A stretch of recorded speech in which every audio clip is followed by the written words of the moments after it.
Hi, I am Exis, and we're playing Hearts of Iron 4 by Blood Alone as the German Reich with expert AI. And today we're gonna get right into it. I know the last episode was a little bit tough off the start, so let's just get that rolling right away. I want to check a little bit here on the logistics. Alright, we're gonna have to rescue her again. So we're running a bit of a truck deficit here, which of course isn't a very good leading up to the war. We're gonna have to rectify that. We're doing our best on medium tanks. Looks like we do need to bump up artillery production a little bit and maybe anti-tank too. So if we are 1600 off there, we're training as well, of course, that's why we're losing. Let's add in 3 more there at least. Got 1 more going into anti-tank. A lot more going into tanks. And we wanted to have some... And then we want to have all of this going into aircraft, of course. I think all of those are fine. We do want to import this tungsten though. Now we can probably skip that import and we'll take some, grab some from Sweden. It's a close route. It's actually by land right now. And what more do we want to look at? Trucks? Yeah. We were looking at just bumping this one up a bit last episode too. And let's put 2 more factories into making OOB Blitzes. Alright, so rescue operation it is. And we should have both on site here already. So we will prepare this. We will resume our mission afterwards. And we'll set Alicia there. What was the 0? Alicia. It was a hard to pronounce name. Okay, that's nothing.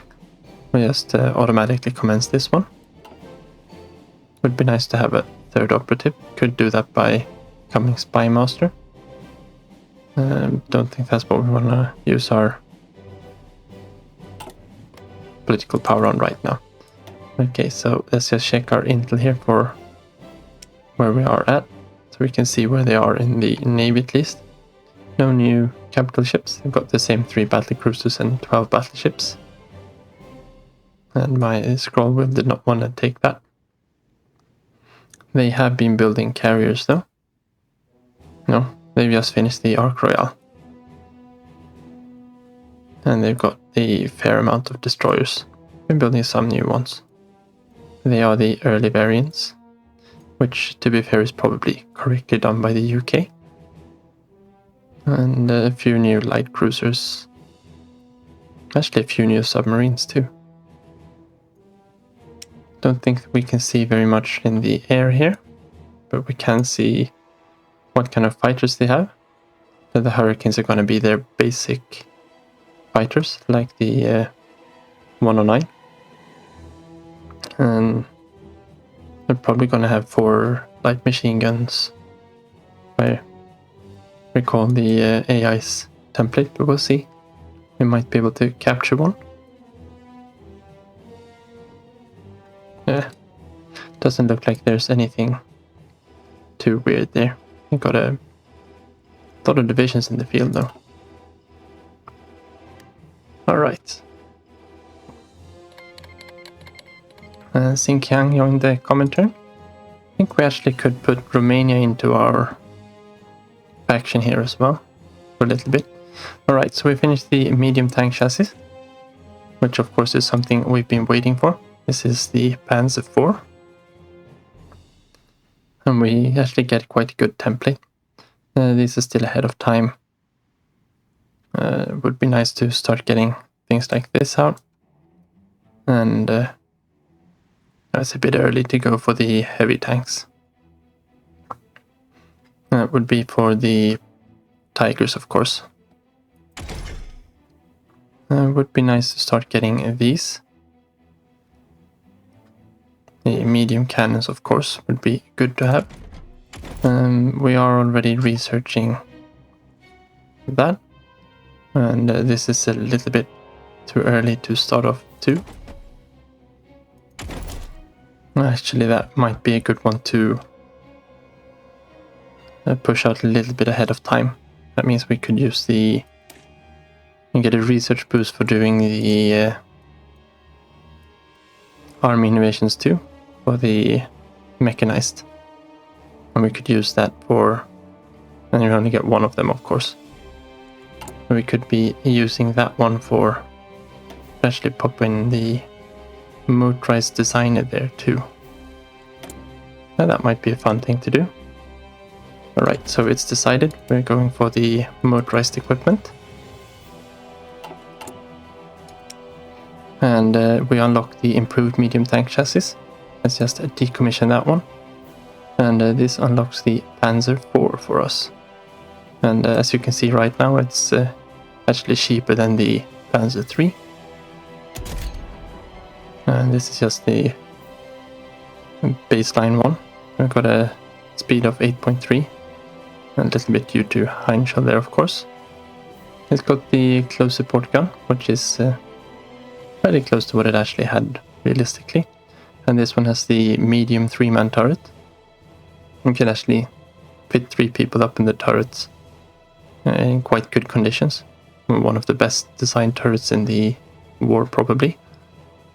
We want to upgrade the radio here. And you can keep the smoke on. And this was designed as an infantry... What do you call it? An infantry tank. It was supposed to do close support for infantry. Yeah, so we can probably leave the smoke launchers on there. Let's add on a heavy machine gun. Did have a hull-mounted machine gun somewhere around there too. It just makes sense to give it a little bit more soft attack. And let's see what we want to put on more. Armor skirts would be something that these usually had, as would an additional machine gun for self-defense up on the top there. Don't know which one we'd rather have here. It's actually quite good, the armored skirts. There's almost no production cost and it's a decent amount of breakthrough and armor.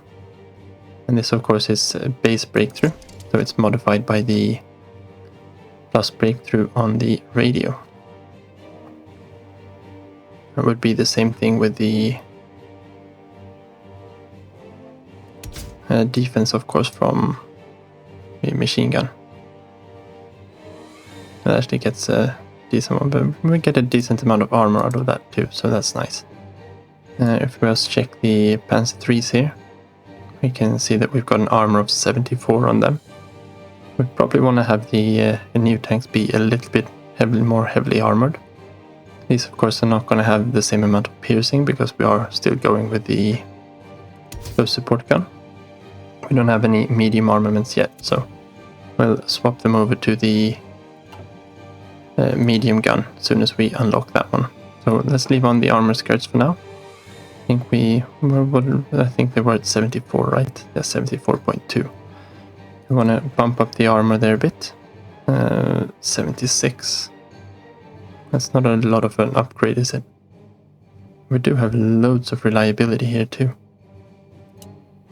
How much can we go on the engines? So if we go too high, we will start incurring more costs, right?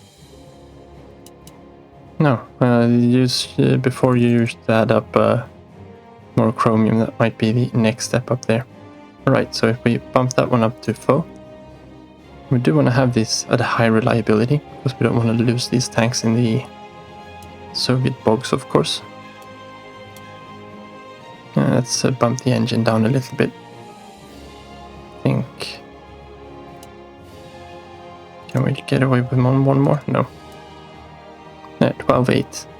Gives us almost 100 armor, gives us loads of breakthrough. So this is going to be a good medium tank. Let's just call this one... I think that would be an A2E model.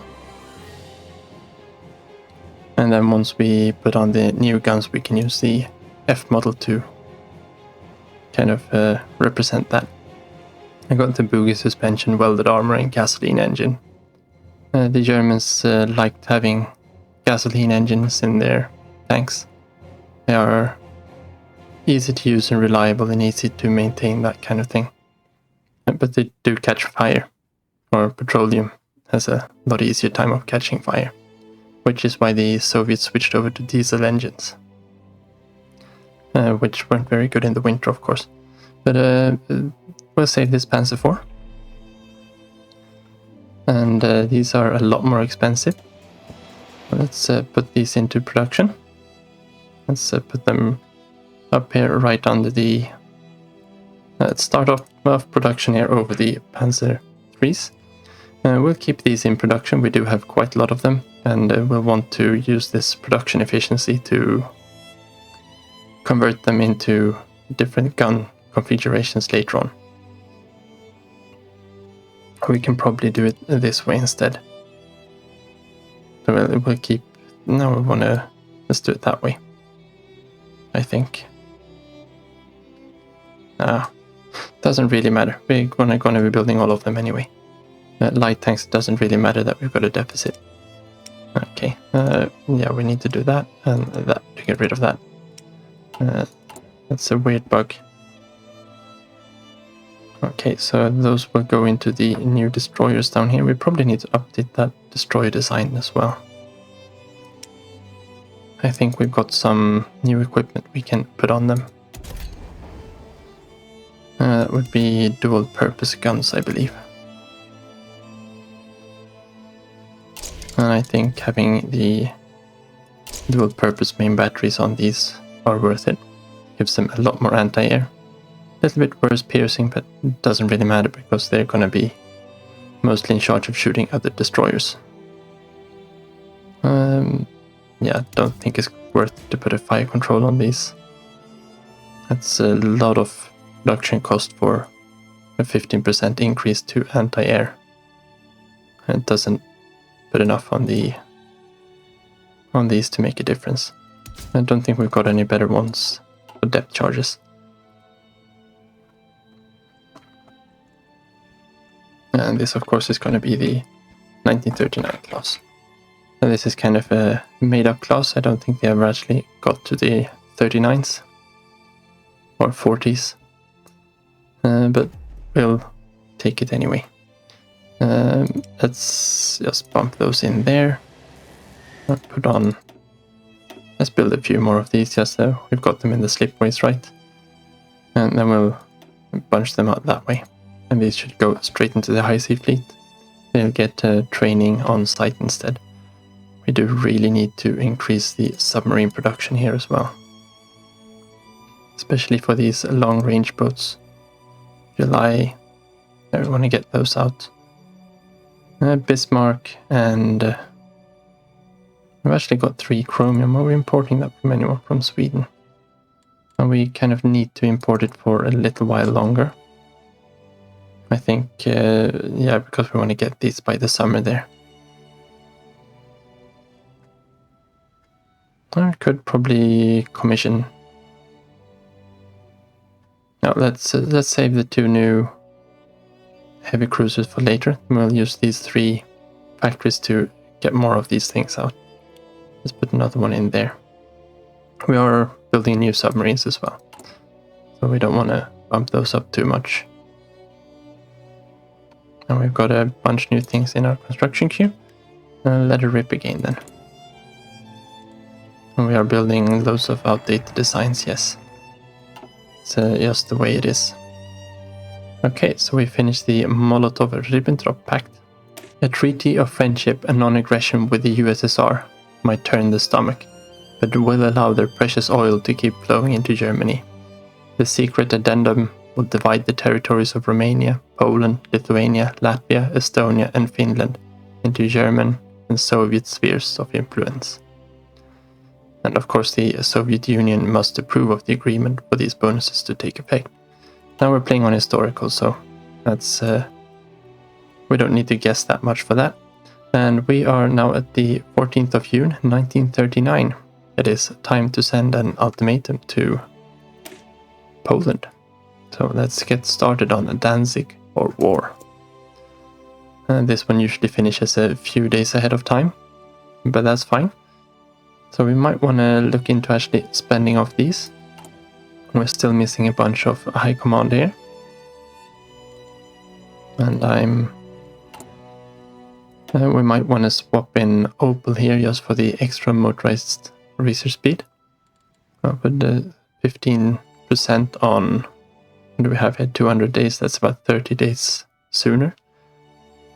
Doesn't make that big of a difference actually. We can put them into, well, we don't really need a theorist just yet. I think we want to put the high command in charge.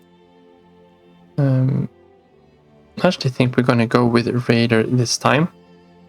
I think Dönitz is probably the better one for almost every run. But the extra capital ship attack and armor and screen attack and defense is going to be helpful. Because we are going to be facing off with the Allied fleets. And maybe the Imperial Japanese fleet too, if there's anything left of it. We'll see when we get that far in the campaign. So I think we're going to pick Raider here. Don't think there's anything better we can pick with our political power right now. We've got a bunch of decisions and stuff like improved working conditions we could do. We are at 100% stability. This is going to change as soon as we go to war though.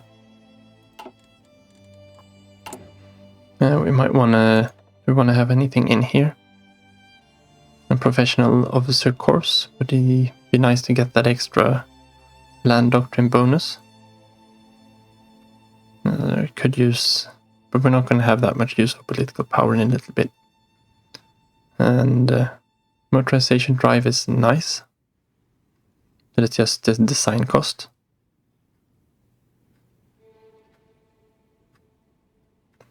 Yeah, I think that extra little bit of experience is going to help us. And the doctrine cost is going to help us to blast through the doctrine tree a little bit faster. And we haven't taken anything there yet, so it's a good pick to have. And that will put them at 45. It'll be a lot cheaper for us to start going down here.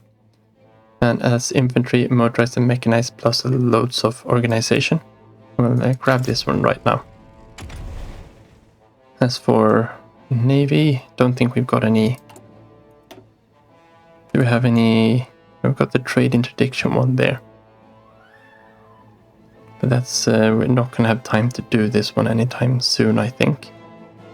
So I think we might just want to... And that is valid for the entire tree, I'm quite sure of. And there's no other ones around here. So we are safe to just pick up the... Yeah. And carrier operations would of course be useful for us as well now. And raider patrols is a good one. Getting down to... I think it's... No, it's this one, right? It's one of them. Oh, they've changed it. This one before used to give lower visibility for battlecruisers and battleships, which of course was really, really good. But detection and raiding efficiency is good as well too.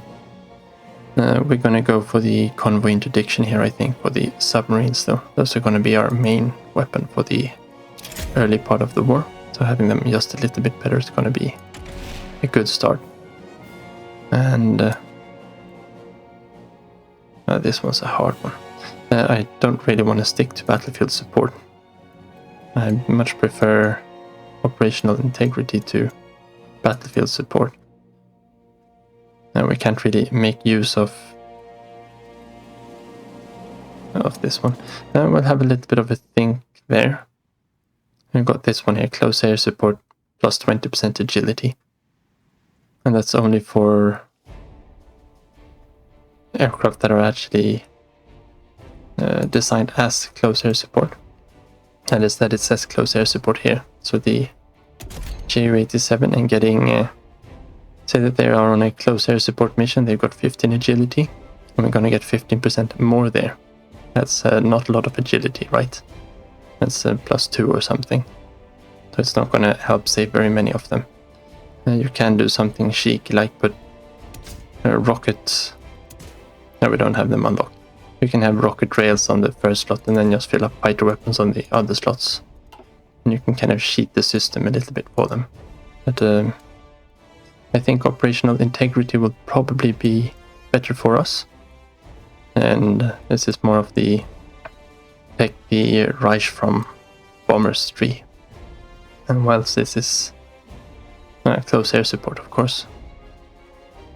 We'll have a think about it. We don't need to decide anything right now. So Italy pursues close bonds with Germany. Italy and Germany have expressed many conflicting interests, particularly in Austria and the Balkans. This has not, however, prevented the countries' foreign policies growing ever friendlier towards each other. And negotiations are underway for a pact that will protect common interests. If negotiations are successful, we could see an alliance that will be able to exert great influence in Central and Eastern Europe. Our nations share many common interests. And Moscow signs the pact. The Soviet Union has wisely agreed to sign our non-aggression pact. This means that we are free to act without risk of Soviet intervention. Unfortunately, some of our friends now question Germany's commitment towards the ultimate destruction of communism. When it matters with Poland and France have been settled, we may need to revisit this treaty. But that is a discussion for another time. Excellent. Okay, so this gives us a little bit of opinion with the Soviets, and quite a few countries get a worse opinion of us. So the Molotov-Ribbentrop Pact. Diplomats from Germany and the Soviet Union concluded what observers are describing as an historic agreement today with the signing of the Molotov-Ribbentrop Pact. Named after a German foreign minister, Joachim von Ribbentrop, and his Soviet counterpart, Vyacheslav Molotov. This non-aggression pact stipulates that neither side will ally itself to nor aid an enemy of the other. Foreign diplomats warned that this treaty effectively gives Germany a free hand to wage war in Europe without having to fear Soviet intervention. A toast to our new Bolshevik friends. Well, they're gonna be our friends for a little bit, right?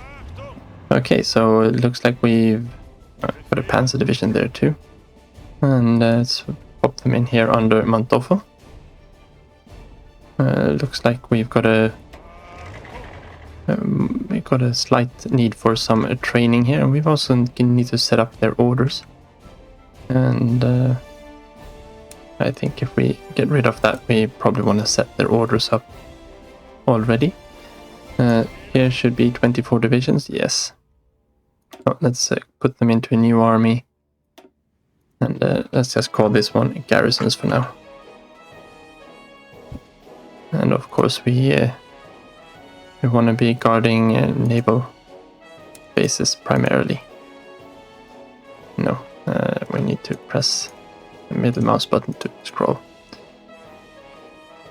And there. Of course we will have to integrate Danzig in there and some more divisions up here later on. Let's see if we've got anyone left here to command these. We want to have a high defense skill. Well, it's a shame to use modal for this, right? I might want to use him for something else a little bit further on. Kluge isn't really the one for the job either. A Mountaineer might be good, he's already got the defensive doctrine here. Carly Gleaser, got the improvisation expert. I won't be using that one, of course. A reconnaissance, they don't have recon companies. Yeah, that's fine. And the same thing here, we'll just sort on high defense skills for Walter Kruger here. It's a panzer officer, but I think that's fine anyway. We don't have very many, we only got 2 commanders here with 3 defense. He's got... I was not gonna need the planning speed, right? And there we go, Walter Kruger, you got yourself a command. And don't really know what we're going to call these ones. I'll have to think a little bit about that too. And yeah, we want to get these up a little bit to the border, I think. How do we want to set this up? Well, we got Guderian down here, I think. Guderian invaded from the north here. He over Bialystok, Brest-Litovsk, and down towards Kovel, I think, or in this along this rail line at least. This is going to be his main attack vector. That's perfect. And then I believe it was Kleist who attacked up from the south here. Kleist, of course, we don't have in our mod. So let's we can put Manstein on this, I guess. I think actually Manstein was somewhere around here. It's hard to remember. Manstein can go here anyway. And I think he advanced down here on the southern side of the Vistula. Now we have Sepp here. He's going to take Kleist's place in attacking through Krakow. Question is, do we want to go... we can probably see if we can keep Slovakia out of this. Or do we want to keep Slovakia out of it? I'm not sure. We'll put Sepp Dietrich here. Advancing...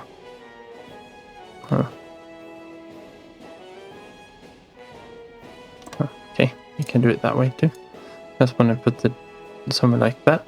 That's kind of the direction we are moving for.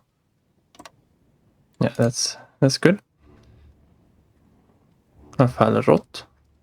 That's okay. Well, at least we got Fall Weiss here, which of course is what the invasion of Poland was called. And we got Mantoffel here, and we will go in through Gleiwitz towards Warsaw, and we're coming into Warsaw from the south here. We're kind of hitting something like that and swinging up. And we can put Rommel and his one division at the moment. Just here, I think. And see if we can't help out with taking Danzig. Now we've got the 4th Army here. Let's just put some general orders on. They start building some planning bonus. And the same thing for the 3rd here. And of course are going to be advancing something like so. I'm trying to push into Danzig and dislodge the Poles from there, and then we're probably going to make, or hopefully going to make, a pocket here. Going to be able to make some kind of a pocket around here. They shouldn't be able to put up too much against us. We can probably stop exercising there. Same thing here. They are... No, we'll let these train. These aren't going to train anymore, but the paratroopers would really not hurt if they got any more, got a little bit more experience. Oh yeah, this is the cavalry division, right? I wonder if we swap that up into an SS division and pop it into... Yeah, why not? I can have it in here instead. Makes more sense. It makes it more fun. Alright, so we need some more orders from here. We got the... And that's going to bug us, right? Let's move those over. And then we got the 10th Army here. They're just going to be advancing something like that, supporting the tanks here on their left flank. And then we're going to have Johannes Blaskowicz here on the... trying to support up the center lines here. Did I mix those up? I think maybe I did. Yes. Okay, so we didn't want to move them around. we had them right from the start. Let's just quickly redo that there. And then we'll put Ernst Ebenhard Hell to support from this direction instead. Volgrun. Yes, we don't have any traits we want to add to you. Winter Expert, I guess, would be okay for the invasion of Russia, but we don't need it right now, so let's save it. I think that's our order of plan battle going for there. We do have quite a few divisions here on the...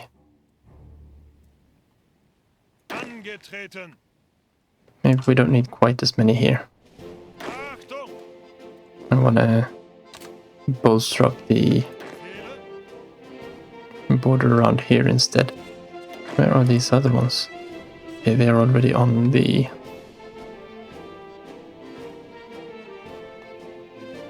Oh, okay, yeah, they're all 10 here. Let's leave 2 of them. I'm gonna put the rest in here.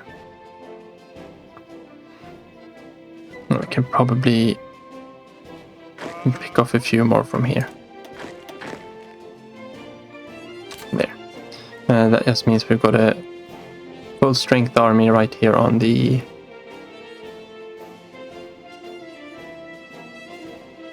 I'm sorry for that, that was a tractor.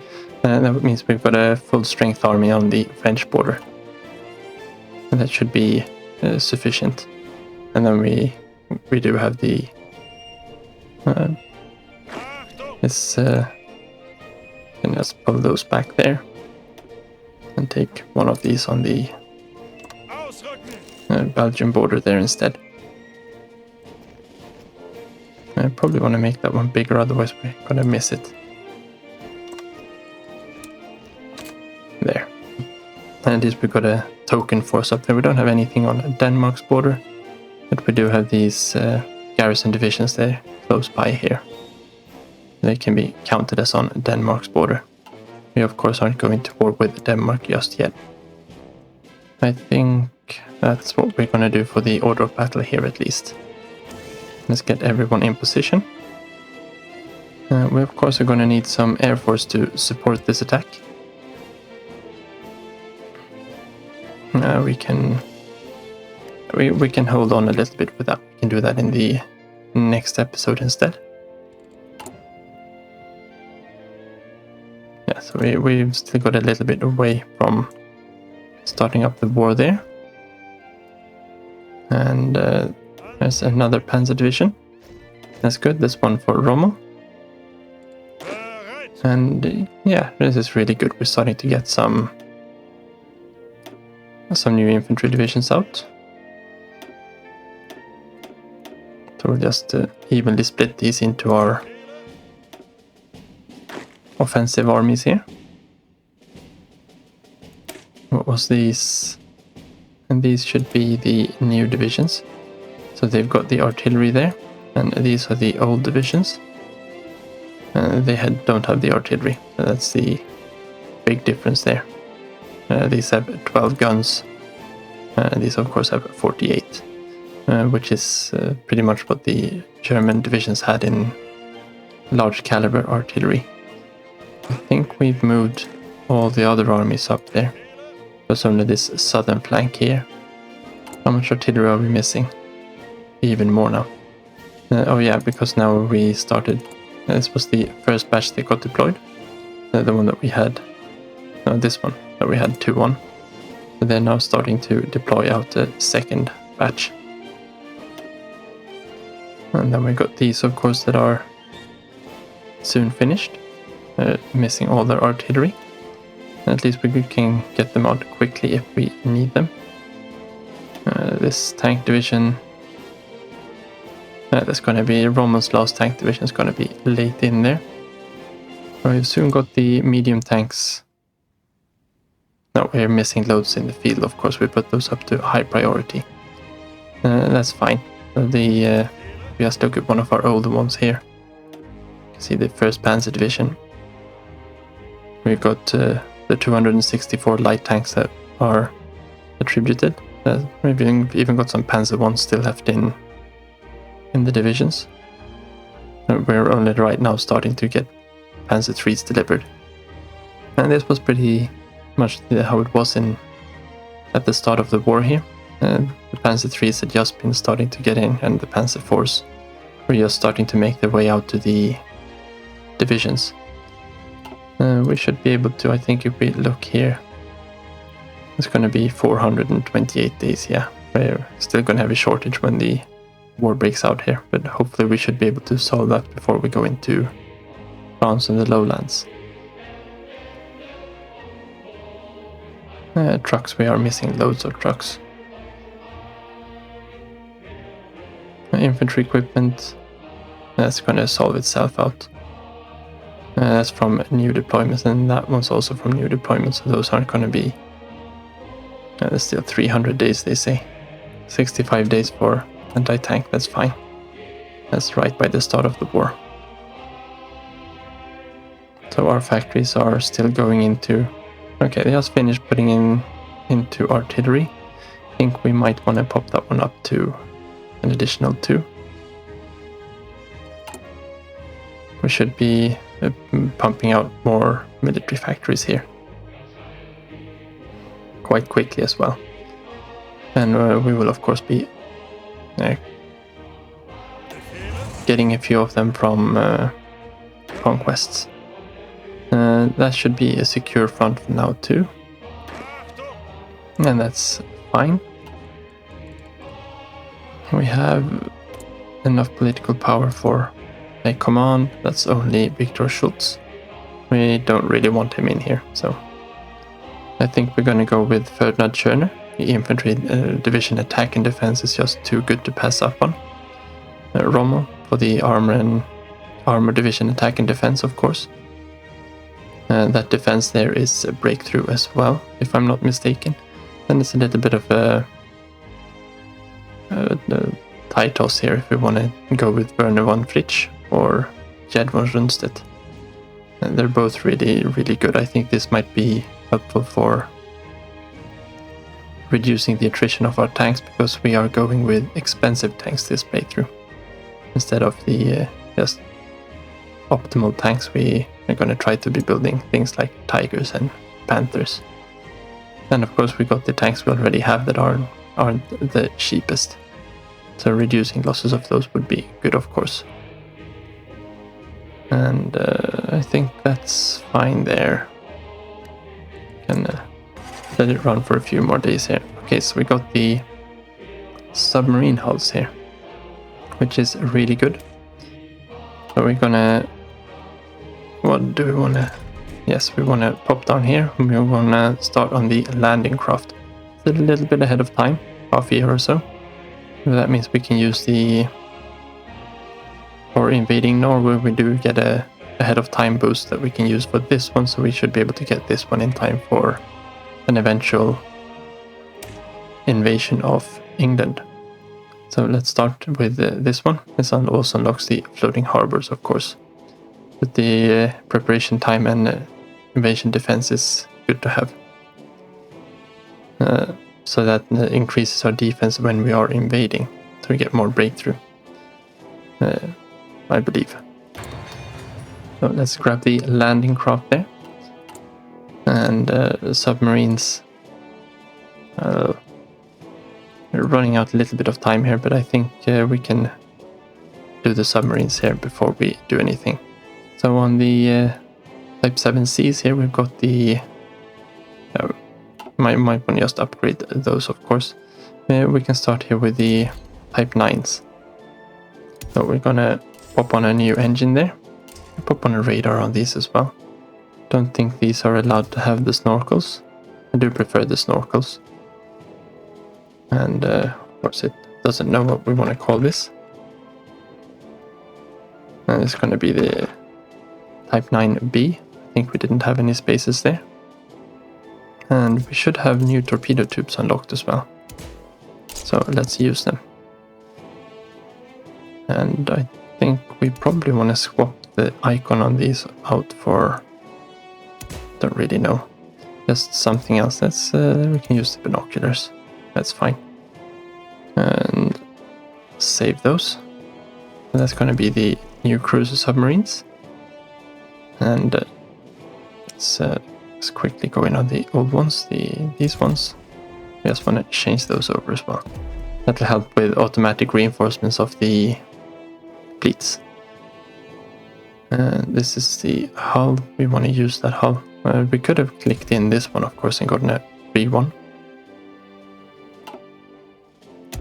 If we go up here, we now got a lot more modules to put on. So we're just gonna bump all of these up. And the next real submarine class that came here was the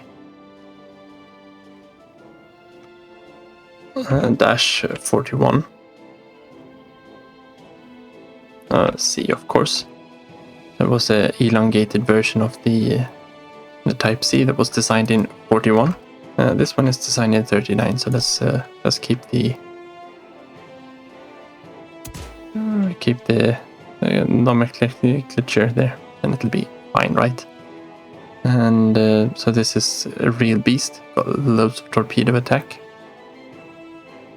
and a good detection on it as well. So this should be a really good submarine for us to use. And here we want to have the Skull, of course. Those are our more short-range submarines. These have a range of 5,000 kilometers, and the cruisers have 6,000, I think. Yeah.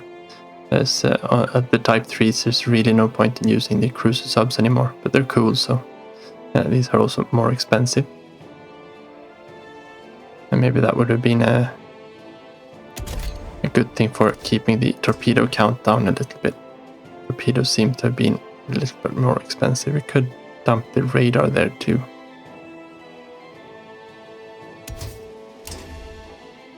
Because I don't think these hulls are super expensive.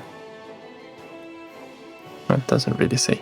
If we go in there on the hull, that's quite a lot of it. Anyway.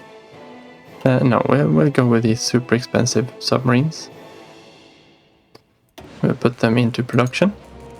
Both of them. Let's get rid of everything old. That's the new ones. Yeah, we want to get rid of these as well. Let's put these into production. There we go. And let's just put them to the high sea fleet for now. And let's put these on just perpetual building for now. So we will still finish all of these old ones that we have. These are a lot cheaper, of course, so that will give us some numbers, and then they can be replaced by these later on. And the same thing with all of these destroyers and things. I might want to put one more factory in there. No, let's put 2 more in there. Let's try to get these out as soon as possible. I think that's a wise choice. And this one should be done 20th of August. That is actually right on time. And even by putting more into it, it's not going to make that big of a difference now. What are we saving? 8 days. Yeah. No, so that's fine. We're going to get 3 more factories from there as well. We can go into these. No, let's do that then. These 3 factories will go into there, and it'll sort itself out. I think that's fine. But that's going to be all for this time. So thank you very much for watching. Take care and see you next time.